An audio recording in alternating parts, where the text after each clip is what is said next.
Hello, and welcome to this 14th video in a series of reflections on the Bhagavad Gita. And specific to this series, we're looking at chapter 16, verses 1 to 3, which is sometimes known as the godly qualities. And I'd suggest, if you want to know what this is about, that you take a look at the introductory video. I think it just says introduction on this. It's out there at the top of the YouTube video list for this series.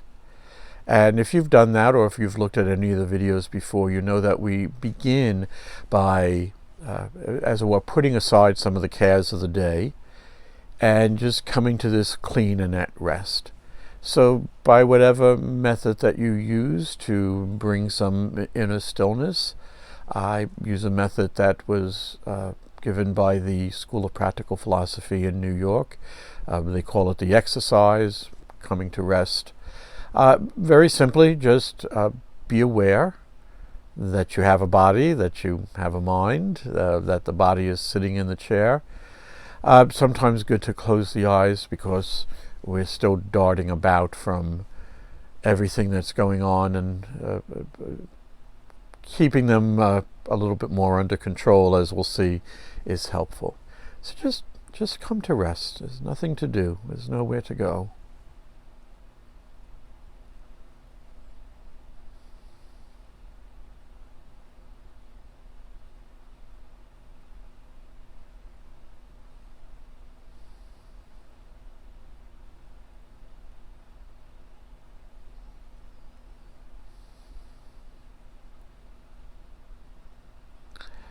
Well, good.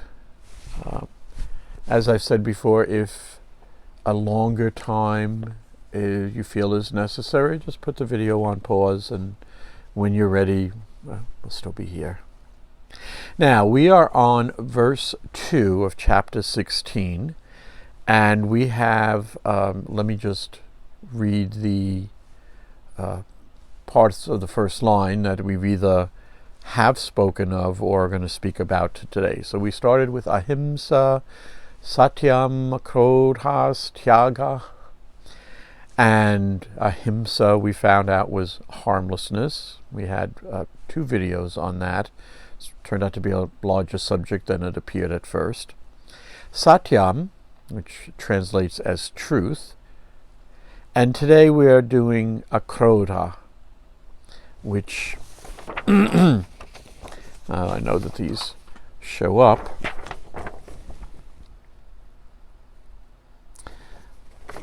This is akrodha, which is not anger or absence of anger.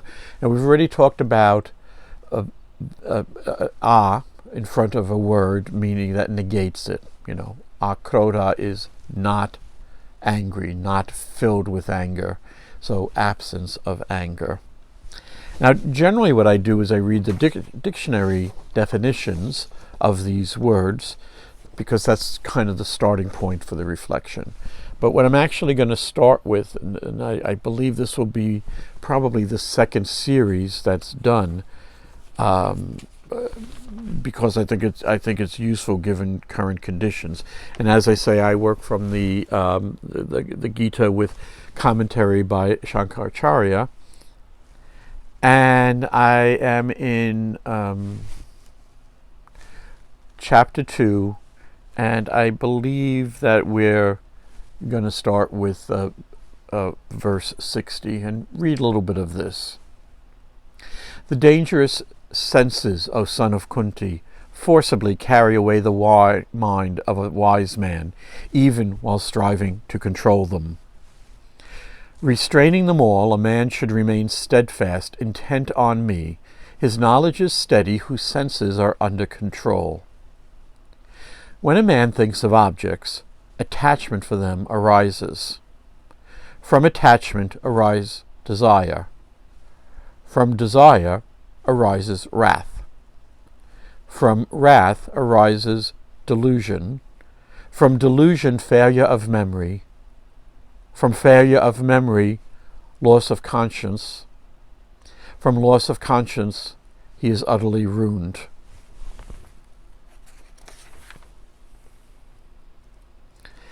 he attains peace who, self-controlled, approaches objects with the senses devoid of love and hatred and brought under his own control. In peace there is an end of all his miseries, for the reason of the tranquil-minded soon becomes steady. There is no wisdom to the unsteady, and no meditation to the unsteady, and to the unmeditative no peace. To the peaceless, how can there be happiness? For the mind which yields to the roving senses carries away his knowledge as the wind carries away a ship on the water. Therefore, Almighty Armed, his knowledge is steady, whose senses have been entirely restrained from sense objects. Now the important part, and probably it's all important, okay? The series and why I'm reading from this is in verses 62 and 63, starting from just non-stop thinking about objects, things that I want, things that I have, things that I want to get, leading all the way to the ruin of a person. Now, obviously, Krishna is speaking directly to Arjuna, so this is two males, and as was the case when just generally written always as a man, but we should never ever think of any of these universal words as applying to anything but the entirety of the human race. So it applies to all. And what's being said here, and what I think is these two verses alone, would be worthy of another series, which I hope to start to put together soon. But where we're concerned, and what goes along with akrodha, the absence of anger, is how we, I don't have this memorized, so from attachment arises desire, and from desire arises wrath. Now, I think now we can go to the dictionary definitions.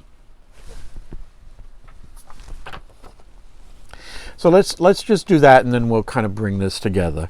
So akrodha has its own definition: suppression of anger, free from anger. Now we know that akrodha is a and krodha, so we look at krodha, and that definition is given as anger, wrath, passion, and its root, krut, is simply to become angry, be wrathful, or angry with, to make angry, provoke, irritate. Now, in a way, there's not a lot of extra definition being given here, because everybody knows what it's like to be angry, and certainly as we sit here in August of 2020, I would say that if any people are really fond of aliens visiting the Earth or having visited the Earth, so let's go with the aliens today, okay? Any alien who would land on the Earth and kind of take the pulse or take the temperature would probably report back to their superiors. Can't help but say nanu on this, okay? Would report back that the general tone of this planet that they've just come to, which has all these beings that walk around on two legs and talk and whatever else that we're doing, is absolutely a 99 out of 100 on the anger scale. And that's, of course, the road to utter ruin. Now, as I say over and over again in these videos, these are my reflections on it. We've talked about opinion and truth and what have you there. Nevertheless, I don't think that I'm making stuff up here when I say that to find a person who is anywhere near the level of peace that is alluded to by Krishna in this speech teaching to Arjuna, I really, to find them, maybe it's 999 out of 1,000, I don't know, But I am not seeing a lot of happy people, and this is not because of COVID-19. That certainly threw a lot into the whole picture. But even before that, to find people who are not in a broiling, roiling, flaming state of anger is difficult. And when I say that, I don't mean that I can't walk into the supermarket and shop and not be attacked by everybody who's in there. But I have a phrase, not it's unrelated to these. I call it the thin veneer of civilization. And of course, you see that when that breaks down, people then start to go into survival mode.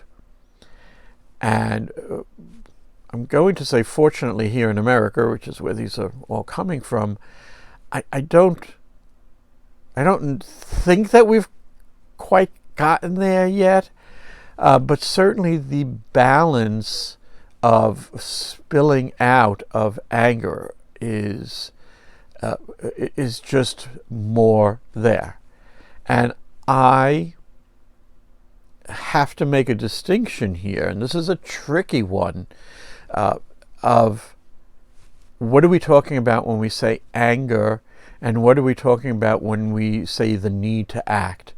And I am not here to do political videos. This is truly reflections on these words here.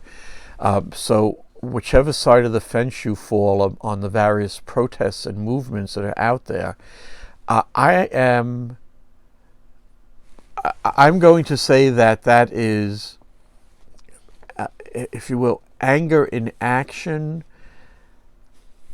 And even that's a bit tricky, because one side of the fence says, yeah, of course it is. It's destruction, it's looting, what have you. And the other side says, no, it is what might be called righteous anger. The two examples that come to mind, certainly back in Christianity, is Jesus overturning the tables in the temple where the money lenders are exchanging. That's certainly the probably most famous example of it. If you have read the Divine Comedy, and more than just the Inferno, or if anybody's read any of it, they read the Inferno because that's all the good juicy parts, and people getting tortured in hell and stuff like that. He also wrote two other portions. One's Purgatory, and the other is Paradise, Paradiso. And towards the end, I don't even say that, running through that is this idea of righteous anger, the saints in heaven looking down upon the earth. And by the way, the Divine Comedy is written starting, I think, around 1306, 1307, somewhere there. It took them a while to do, so it's a masterpiece. It took a while to do. And so anger, like Truth Us Before Us, is a tricky subject, because again, we're talking about acting and bringing up certain things.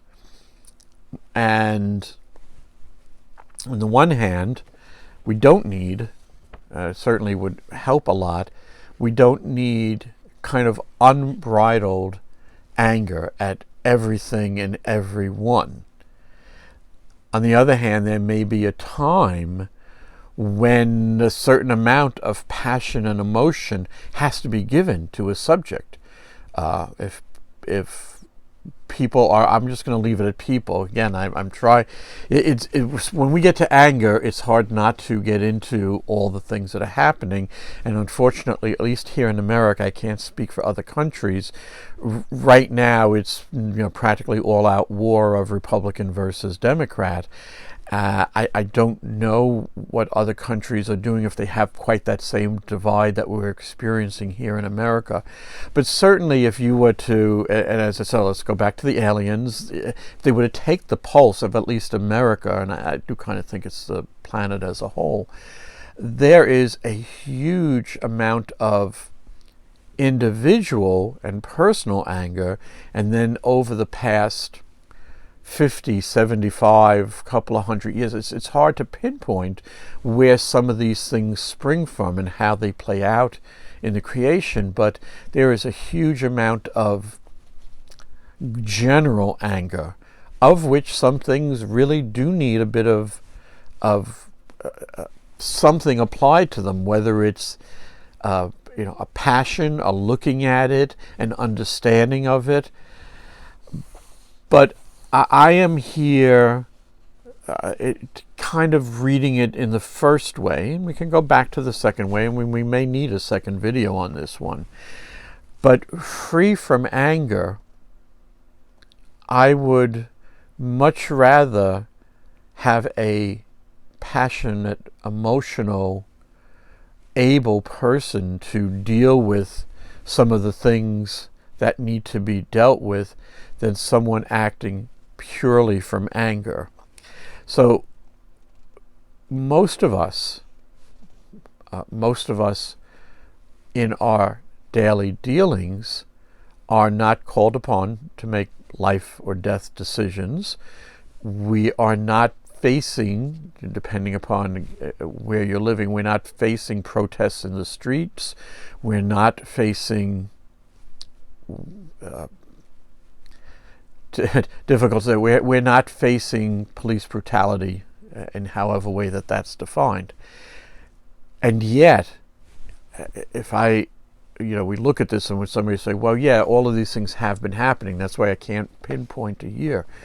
But even with that, and even with that needing to be taken up by the community, not an individual, and I think that maybe, as I think about this and we talk about it, maybe some of it. One thing that comes to mind is out on the open highway. America is filled with interstates, various speed limits. I don't think people do it as much now, but generally old guys will do this. They'll be out in the third lane going at exactly the speed limit, generally holding up traffic and causing a lot of grief because they feel that they're somehow or another going to enforce the law.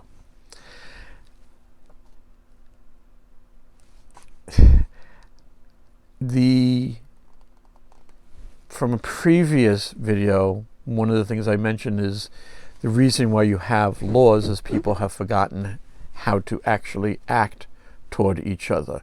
So that you have to remind people not to kill other people because they've forgotten that you shouldn't be doing that. And anger, trying to get this back here, anger, like in the example, and again, that example of, I'm going to enforce the law or not enforce the law, whatever, seems to spring from this idea that what I see is absolutely correct, what other people are doing is not, and if anybody, God help them, crosses the line into my territory, ideas, what I think is right, I'm going to give them a piece of my mind. And I think, again, we really do make this up as we go along. I think that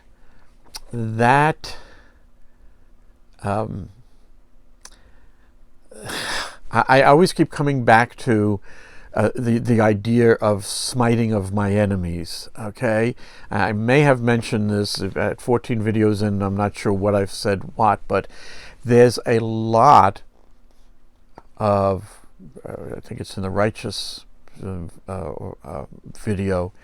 There's a lot of wanting to put my view of what's right, of what's wrong, of what's truthful onto everybody else. And you're certainly welcome to do that. The difficulty you're going to have is there's a million other people in your area who are trying to do the same thing. And so if everybody is attempting to place their view out there and say, not, here's what I happen to think about it, but you should, that's where I see a lot of the anger. And again, just the whole mask versus non-mask wearing thing. You could go out, and the number of viral videos from people going absolutely banana wacko on that is just go out there and search for yourself. But these things don't spring out of thin air. Your nature or your practice, and I think that's maybe a better way of looking at it. Your practice, if you are literally mad at the world because whatever, you don't like what they're doing, somebody's insulted you in some way, it's really hard to say. I think that in general, if you ask people, are they happy, are they satisfied in life, I'm not sure what the answer would be to that, but I'm pretty sure if you ask them, is there something that gets your goat? Is there somebody, talk about your friends? I think they would talk on for another, 3 or 4 hours. Oh, this one did this to me, and that one did that to me, and the list is endless, and it all seems to feed this anger, this wrath. Now, the reason why I say I think the video should be done on chapter 2 there is it doesn't kind of just spring up. It is something of a build-up. So I will say that for purposes of this video, looking at the godly qualities, I think people would much rather deal with somebody who is not just shouting angry all the time. There's a series on the Food Network, Restaurant Impossible. It's been on for a number of years, and a lot of times when it's Robert Irvine, who is the host or the impossible maker, fixing of restaurants, a lot of times when they come in, what you find is there's been a decline in the amount of people eating in the restaurant because the family, the owners, a lot of times it's family. Free advice here: do not go into the restaurant business with your family. Just, that's an aside. But a lot of times what he walks in on is that the family, and unfortunately, again, as I've said, the closer your loved ones are, the more we somewhat abuse them and yell at them and are angry with them. And people just literally will not come back to the restaurant because who wants to go in to eat when people are screaming and cursing at each other? And while you're certainly, expressing yourself, the question might be, is that it? Is all of this stuff that's coming out, is that absolutely necessary? Is it doing the good that you want? I mean, I might come in here, read these words, pick any scripture you want, but done in an angry way, done in a harmful, full of wrath and anger way, I doubt very much I'd get many converts on that. It's the tone and what you're hitting people with that's going to make them kind of want to leave the area as quick as possible.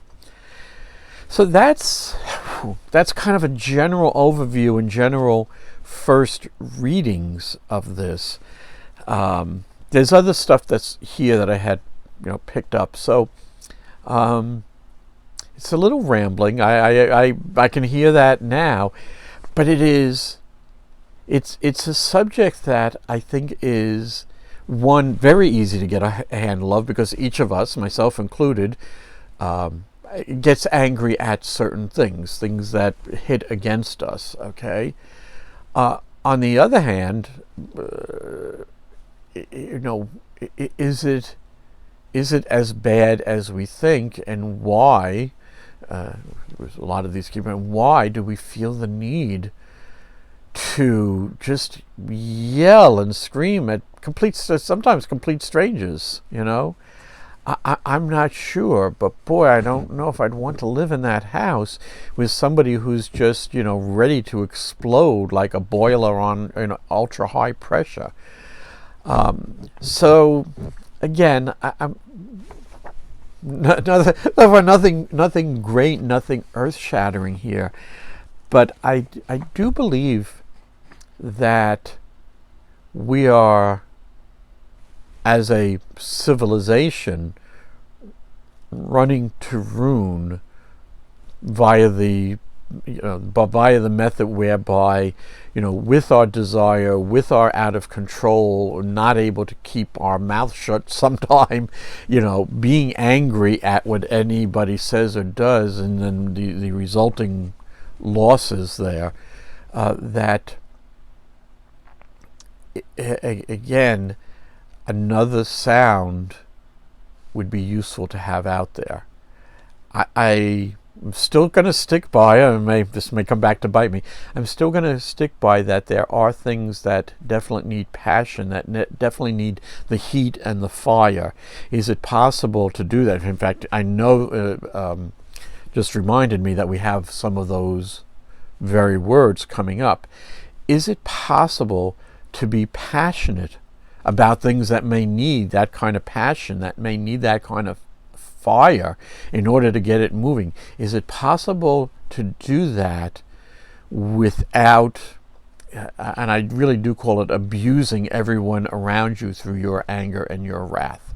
So I think that's a good question, and I'm going to certainly, during this, the break, as you know, I put this on pause, I think about this, and then come back for the second part. So, with that kind of broad, general introduction, let's hit the pause button and we'll be back in a little while, okay?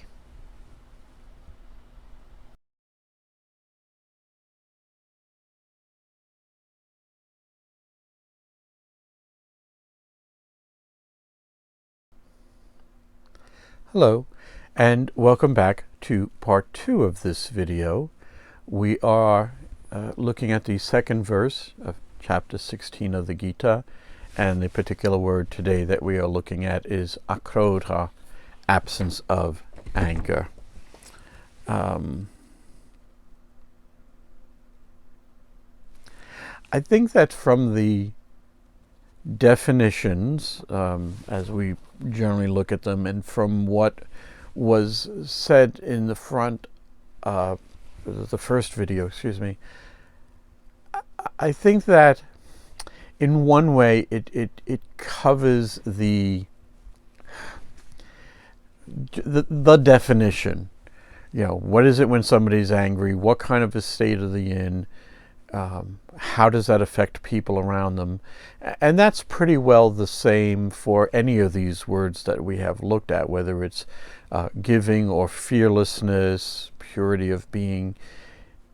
In general, they all come down to a bunch of definitions, and how does that play out in the life of each of us. In almost none of these cases do we ever get to the point where we say, well, why are things like that? Why are people, in this case with anger, why are people so angry? And again, I am not, I'll from 2019 back, let's count it that way. Why is there so much anger floating about in people, which of course manifests itself in either hateful speech or actual violence to other people?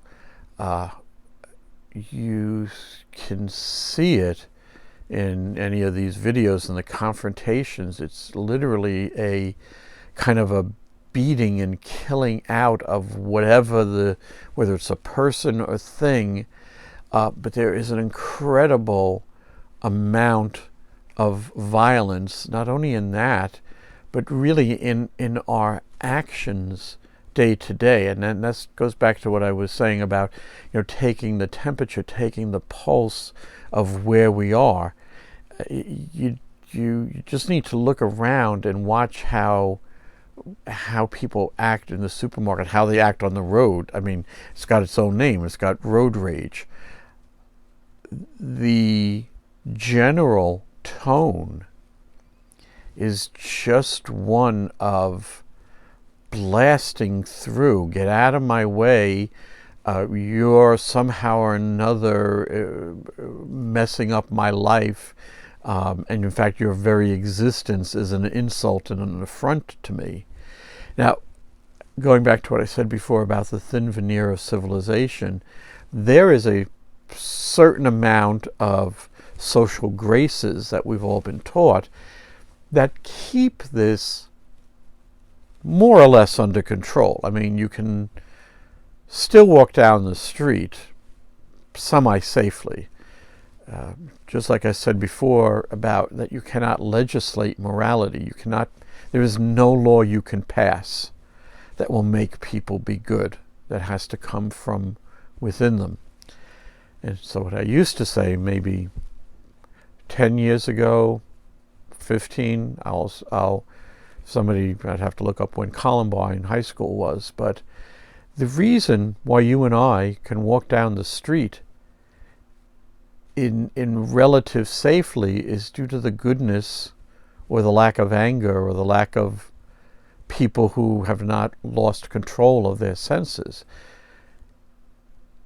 But once anger leads to the things that we just read about, once you have people who are so deluded that they cannot tell right and wrong, and let's just say that the one thing that still people can agree on in the right and wrong category is you shouldn't be killing other people.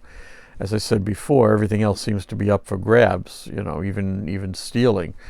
But the reason you can walk down the street unharmed, unmolested, with, as we've said before, with the make clear the path of the king, and that's for all of us.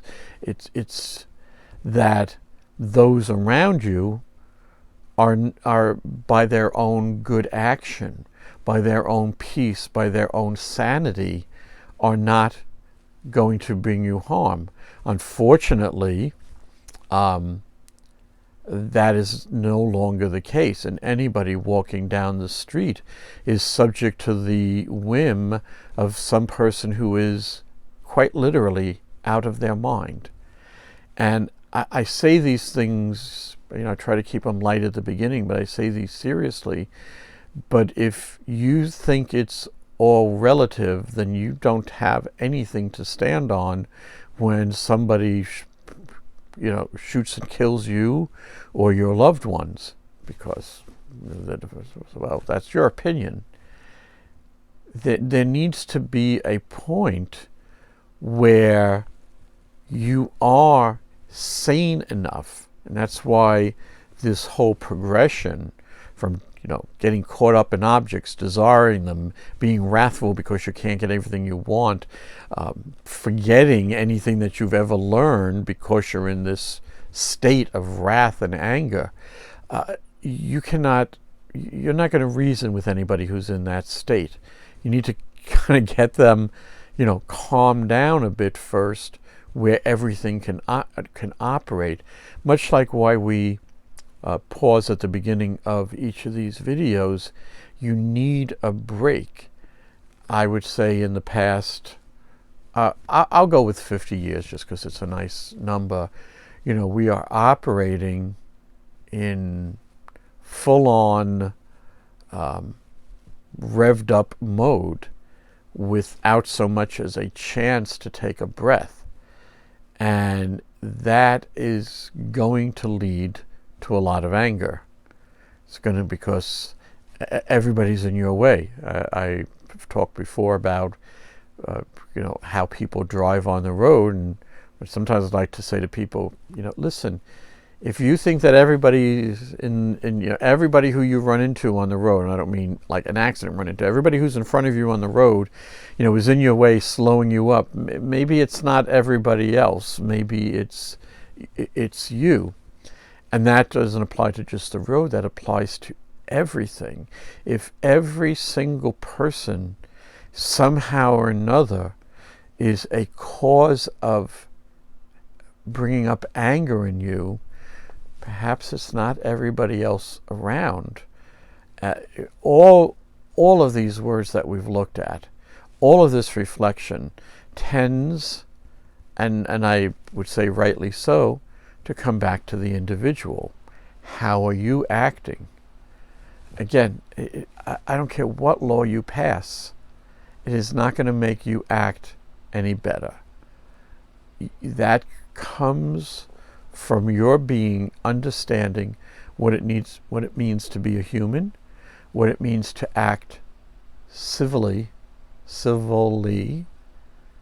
to your fellow human beings, to let all the grace that flows into you flow out unimpeded, so that those who may be themselves blocking it have a chance of receiving some of that. We're not only the receivers of grace, we are the distributors of it. To let it flow, let it flow. So this charge,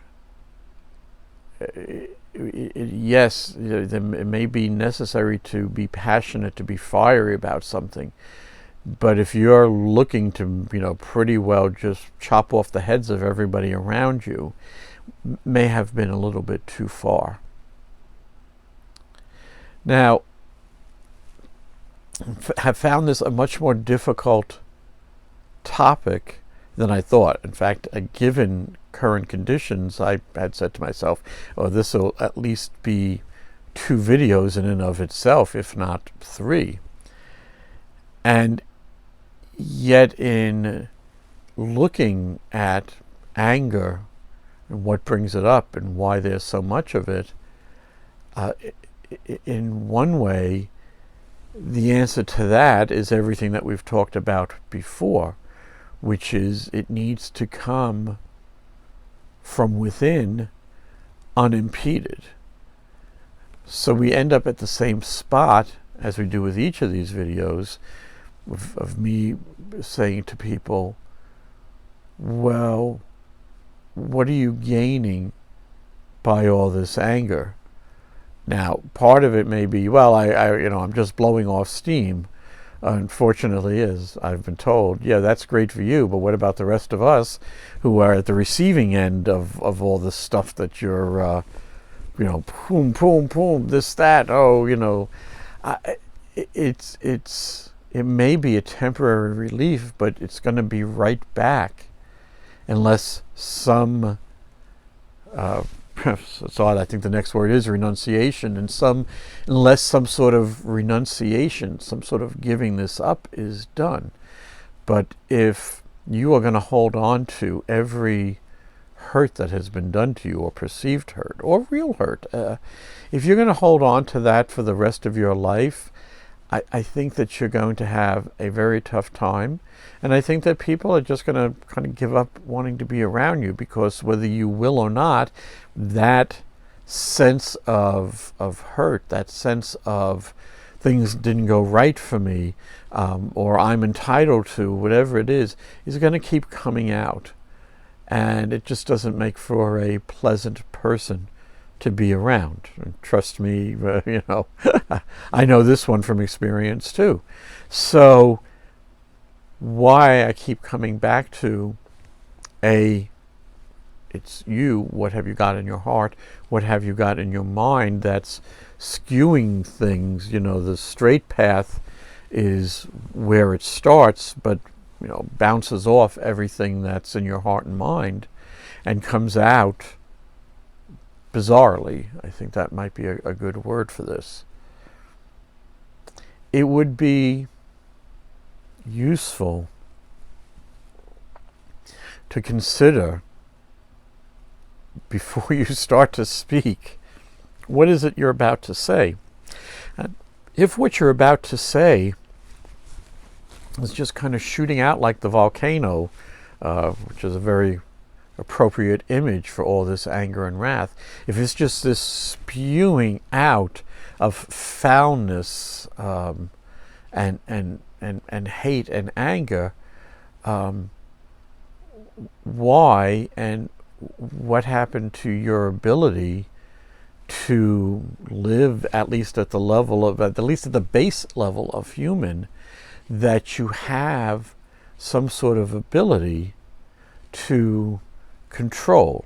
And again, there may be times when your speech may be fiery, it may be full of passion, but it could be done without the hate, without the anger, because that's what comes. That's right after the anger, is that you can't tell right from wrong, and you're hating people because of, skin color, hairdo, background, whatever a bit of slight difference there is between one human and the other becomes the how one tells whether it's good or bad. And that's certainly an unfortunate situation to be in. So I feel kind of sorrowful at the end of this, and I think that that's probably a good thing, because we don't in any way want to make anger a good thing, a way of dealing with it. It brings so much destruction, not only to those who are receiving it, but to the person giving it. And again, just go back to the first part of this video. In fact, I think I may be well to leave it with that, and let each of us do our own contemplation, our own reflection on what is the power, or what is the end result of spewing out this level of anger internally and externally. So just chapter 2, verses 62 and 63, when a man thinks of objects, attachment for them arises. From attachment arises desire. From desire arises wrath. From wrath arises delusion. From delusion, failure of memory. From failure of memory, loss of conscience. From loss of conscience, he is utterly ruined. Now, you don't have to believe a word of that. You really don't. I say it over and over again. This is what I'm putting out there. You can find another video on YouTube that says just the opposite, and you can believe or not believe that. But I think our experience, especially the experience of those around us who bear the burden of our anger, whether it is a loved one or just some poor schlep who just, I happen to be at the supermarket and there's this huge fight going on, which is poisoning the atmosphere. It doesn't even have to be somebody you know. But whatever the case is, it's worth a bit of self-reflection to understand what all of this anger and hate is doing to yourself and those around you and the world as a whole. The things that repeatedly happen are the things that people pick up on, and the things that, if you would, get strengthened by our consciousness and awareness. I happen not to think that we need any more strengthening of anger and hate. But that's a task I'll take up for myself. I can certainly recommend it for others, but that's about it. You could say, gee, this may be useful. It comes to each and every single one of us to find out, hopefully you find out, that hating, killing, stealing, wrathfulness, anger are not useful to pretty well anyone on this planet. But that's up to you. That's something that you'll see, and I hope you do take the time to examine what is coming out from your heart and from your mind, and why is it so filled with anger and hate. So it's not the most cheerful, as I said, it was kind of sorrowful, not the most cheerful, but it could be hopeful that anyone listening to this would say, bears a little bit of looking at. I can't answer the questions for you yourself, only you can do that, but I will keep with my suggestion that it wouldn't hurt each of us to take a look. Again, this is our interactions with everybody around us. And are we polluting? Are we spewing out venom? Are we making a toxic environment for everyone around us? Let's hope that we could pull back from that a little bit, clean it up a little bit, make it a loving and compassionate environment for everyone, and see what that brings us.